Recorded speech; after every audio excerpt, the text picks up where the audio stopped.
안녕하십니까. 가지교회 고재만 목사입니다.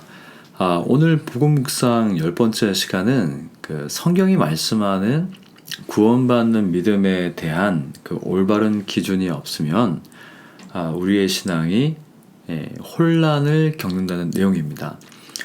지난 시간은 구원받는 믿음이 무엇인가를 다루면서 구원받는 믿음과 순종의 관계에 대해서 잠깐 이야기를 나누었습니다. 구원받는 믿음은 순종을 포함하지 않는다는 것이 핵심이었습니다. 오늘은 지난 시간에 나눈 구원받는 믿음과 순종이라는 내용을 좀 더 자세히 다뤄보겠습니다. 오늘 우리의 목적은 구원받는 믿음이 우리의 의로움이나 순종을 포함하지 않을 때 오히려 그 믿음은 더욱 견고해진다는 것을 확신하는 것입니다. 그리고 제가 확신하는 것은 실제로 우리의 구원을 위해서 하나님의 의와 행하신 일만을 믿을 때 우리는 그 무엇에도 흔들리지 않는 구원의 견고함을 경험할 수 있다는 것입니다. 오늘 함께 나눌 본문의 내용을 읽어드리겠습니다. 로마서 4장 1절에서 3절 말씀입니다. 그런즉 육신으로 우리 조상인 아브라함이 무엇을 얻었다 하리요? 만일 아브라함이 행위로서 의롭다 하심을 받았으면 자랑할 것이 있으려니와 하나님 앞에서는 없느니라. 성경이 무엇을 말하느냐? 아브라함이 하나님을 믿음에 그것이 의로 여겨진 바 되었느니라. 아멘. 성경은 죄인을 구원하기 위한 하나님의 계획과 방법을 우리에게 명확하고 분명하게 제시합니다. 우리가 성경을 읽거나 묵상할 때 항상 가져야 하는 관점은 하나님은 죄인을 구원하기 위한 자신의 구속사역에 대해서 비밀로 붙여두시지 않았다는 것입니다. 하나님의 구속사역은 자신을 위한 것이 아닙니다. 죄인인 우리를 향한 하나님의 전적 타자 지향의 사랑에서 시작된 것이기 때문에 그 선하신 일을 비밀로 하시고 혹은 선별적으로 필요한 사람들에게 드러내실 이유가 전혀 없으십니다. 그래서 우리가 성경을 보면서 성경에 기록된 하나님의 그 구원의 경륜을 온전히 신뢰하는 태도가 필요합니다.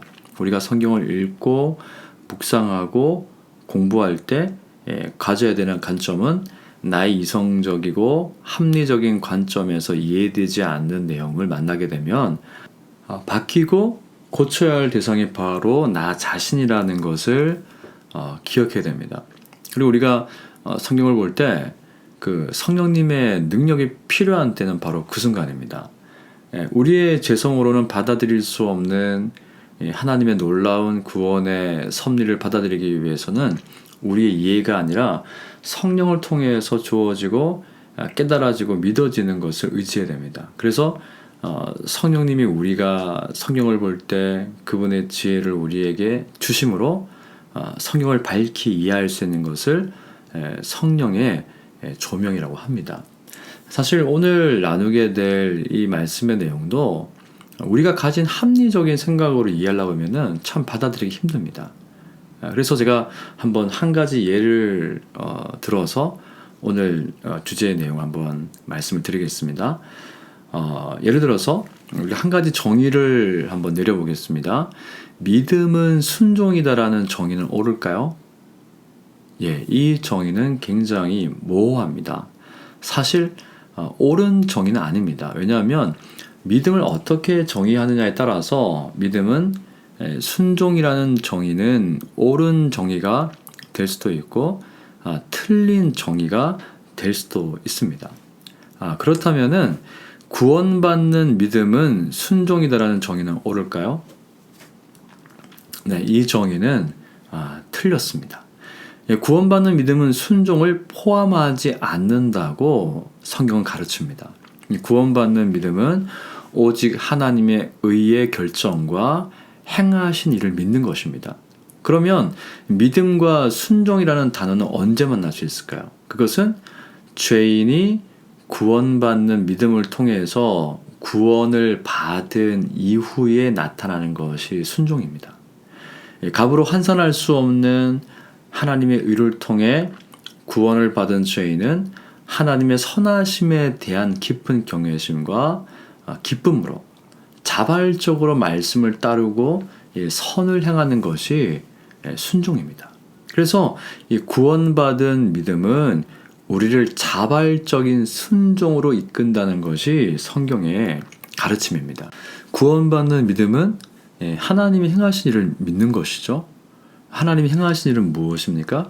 하나님은 의롭지 않은 죄인을 의롭다고 여기로 결정하셨습니다. 그래서 구원받는 믿음은 의롭지 않은 죄인을 의롭다고 여기시는 하나님을 신뢰하는 것입니다. 이 정의에서 가장 중요한 것은 우리가 구원받을 자격도 없고 우리 자신을 구원할 능력도 없다는 것을 우리의 마음에 깊이 새기는 것입니다. 그리고 하나님은 구원받는 믿음을 우리에게 제시하시고 그것을 믿는 자들을 위해서 한 의를 세우셨는데 바로 죄인인 우리를 대신해서 예수 그리스도를 십자가에서 죽게 하시고 부활하게 하신 것입니다. 하나님이 의롭지 않은 우리를 의롭게 여기신 이유는 예수 그리스도의 십자가와 부활이라는 하나님의 의 때문이라는 것을 믿을 때 그것이 구원받는 믿음이라고 성경은 가르칩니다. 우리가 성경이 말씀하는 구원받는 믿음을 있는 그대로 받아들이는 것이 중요합니다. 왜냐하면 구원받는 믿음은 우리에게 참된 자유와 겸손과 흔들리지 않는 신앙의 근간을 제공합니다. 우리는 지난 시간에 이 성경이 어려운 문법적 구조를 의도적으로 만들었다고 이야기했습니다. 사실은 문법 구조가 어려운 것이 아니라 우리가 납득하기 어려운 방법으로 사실 하나님이 그분의 의를 우리에게 주셨기 때문에 그 문법 구조가 어렵게 느껴집니다. 그 문법 구조가 우리에게 이야기하려는 것은 우리의 어떤 노력이 없었음에도 불구하고 하나님은 자신의 의를 우리에게 주셨다고 했습니다. 우리의 어떤 노력이 없습니다. 그런데 우리의 의가 아무 소용 없기 때문에 이 복음은 우리를 진정으로 자유하게 합니다. 아무런 값 없이 이 복음을 선물로 받았기 때문에 겸손해지는 것입니다. 그래서 그 의를 깊이 받아들일수록 우리 안에는 겸손이라는 정체성이 자리 잡고 그 겸손이 우리의 성품의 일부가 될 수 있습니다. 그래서 우리가 하나님의 의 앞에 서게 되면 우리의 존재의 변화가 오는 것을 경험하게 되는 것입니다. 그리고 우리가 자주 하나님의 의라는 복음 앞에 서서 우리 자신을 들여다보아야만 그리스도인이 가져야 할 올바른 정체성과 삶을 살 수가 있습니다. 하나님의 의라는 복음은 하나님으로부터 나왔기 때문에 우리가 사는 세상의 어떤 것으로도 어떤 것에 의해서도 결코 흔들리지 않습니다. 심지어 하나님의 의의 결정과 의를 이루기 위한 그리스도의 십자가와 부활에는 우리의 감정이나 의지도 포함되어 있지 않습니다. 그래서 하나님의 의에서 우리에게 주어진 하나님의 의와 구원은 우리의 감정과 의지와 우리가 사는 세계의 그 어떤 것으로도 흔들릴 수 없습니다. 그래서 이 하나님의 복음은 하나님의 일방적인 진리이고 사실이고 소식으로 우리에게 전가된 것입니다.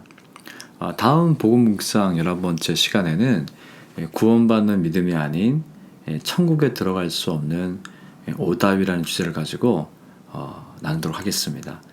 우리의 완전한 이가 되시는 하나님과 우리의 구원자 되시는 그리스도 그리고 그 모든 것을 우리에게 풍성하게 가르치시고 생각나게 하시는 성령님으로 항상 충만하시기를 소망합니다. 샬롬.